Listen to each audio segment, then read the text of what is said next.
దినవృత్తాంతములు మొదటి గ్రంథము 15వ అధ్యాయము. దావీదు తన కొరకు దావీదుపురమందు ఇండ్లు కట్టించెను. దేవుని మందసమునకు ఒక స్థలమును సిద్ధపరచి దానిమీద గుడారమొకటి వేయించెను.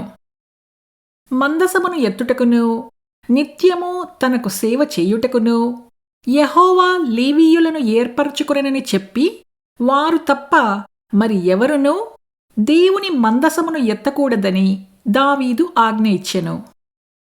అంతట దావీదు తాను యెహోవా మందసమునకు సిద్ధపరచిన స్థలమునకు దాని తీసుకుని వచ్చుటకై ఇశ్రాయేలీయులనందరినీ యెరూషలేమునకు సమాజముగా కూర్చెను. అహరోను సంతతి వారిని, లేవీయులైన కహాతు సంతతి వారి అధిపతియగు ఊరియేలును, వాని బంధువులలో 120 మందిని, మెరారీయులలో అధిపతి అయిన అసాయాను, వాని బంధువులలో 220 మందిని, గెర్షోను సంతతి వారికి అధిపతియగు యావేలును, వాని బంధువులలో 130 మందిని, ఎలీషాపాను సంతతి వారికి అధిపతియగు షమాయాను, వాని బంధువులలో 200 మందిని, హెబ్రోను సంతతి వారికి అధిపతియగు ఎలీయేలును, వాని బంధువులలో 80 మందిని, ఉజ్జీయేలు సంతతి వారికి అధిపతియగు అమ్మీనదాబును, వాని బంధువులలో 112 దావీదు సమకూర్చెను. అంతట దావీదు యాజకులైన సోదోకును, అబ్యాతారును, లేవీయులైన ఊరియేలు, అసాయా, యోవేలు, షమాయా, ఎలీయేలు, అమ్మీనదాబు అనువారిని పిలిపించి వారితో ఇట్లనెను: లేవీయుల పితరుల సంతతులకు మీరు పెద్దలై ఉన్నారు.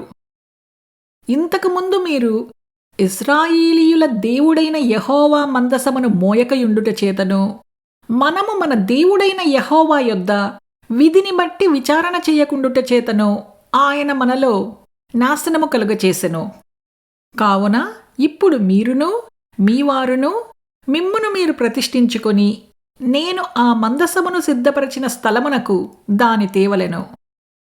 అప్పుడు యాజకులును లేవీయులును ఇశ్రాయేలీయుల దేవుడైన యెహోవా మందసమును తెచ్చుటకై తమ్మును తాము ప్రతిష్ఠించుకొనిరి. తరువాత లేవీయులు యెహోవా సెలవిచ్చిన మాటను బట్టి మోషే ఆజ్ఞాపించినట్టు దేవుని మందసమును దాని దండలతో తమ భుజముల మీదికి ఎత్తుకునిరి.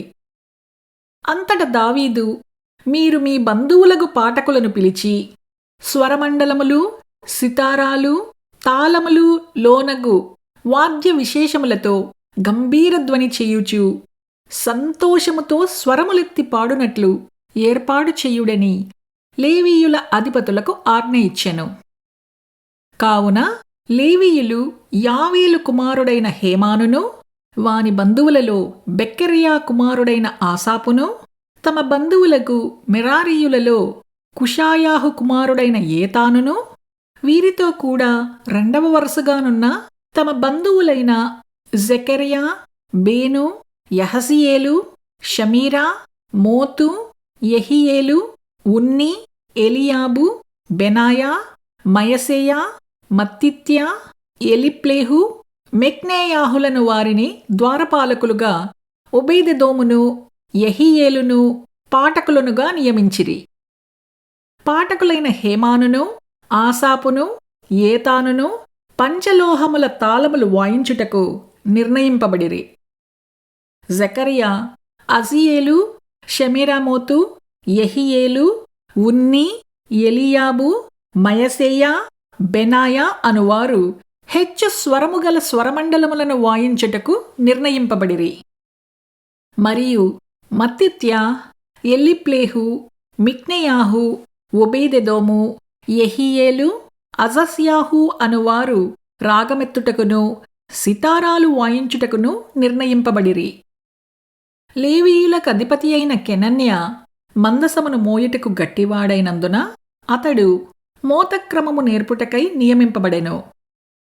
బెరక్యాయును, ఎల్కానాయును మందసమునకు ముందు నడుచు కావలివారుగాను, సెబన్యా, యెహోషపాతు, నెతనేలు, అమాసై, జెకర్యా, బెనాయా, ఎలియేజరు అను యాజకులు దేవుని మందసమునకు ముందు బూరలు ఊదువారుగాను ఎబోదిదేము యెహీయాయును వెనకతట్టు కనిపెట్టువారుగాను నియమింపబడిరి. దావీదును ఇశ్రాయేలీయుల పెద్దలను సహస్రాధిపతులను యెహోవా నిబంధన మందసమును ఓబేదెదోము ఇంటిలో నుండి తెచ్చుటకై ఉత్సాహముతో పోయిరి. యెహోవా నిబంధన మందసమును మోయు లేవీయులకు దేవుడు సహాయము చేయగా వారు 7 కోడెలను 7 గొర్రపొట్టేళ్లను బలులుగా అర్పించిరి. దావీదును మందసమును మోయు లేవీయులందరును పాటకులను పాటకుల పనికి విచారణకర్తయగు కెనన్యాయును సన్నపు నారతో చేయబడిన వస్త్రములు ధరించుకొని ఉండిరి. దావీదును సన్నపు నారతో నేయబడిన ఏఫోదును ధరించియుండెను. ఇశ్రాయేలీయులందరును ఆర్భాటము చెయ్యుచు కొమ్ములు బూరలు ఊదుచు తాళములు కుట్టుచు స్వరమండలములు సితారాలు వాయించుచు యెహోవా నిబంధన మందసమును తీసుకుని వచ్చిరి. యెహోవా నిబంధన మందసము దావీదుపురములోనికి రాగా సౌలు కుమార్తె అయిన మీకాలు కిటికీలో నుండి చూచి రాజైన దావీదు నాట్యమాడుటయు వాయించుటయు కనుగొని తన మనస్సులో అతని హీనపరచెను.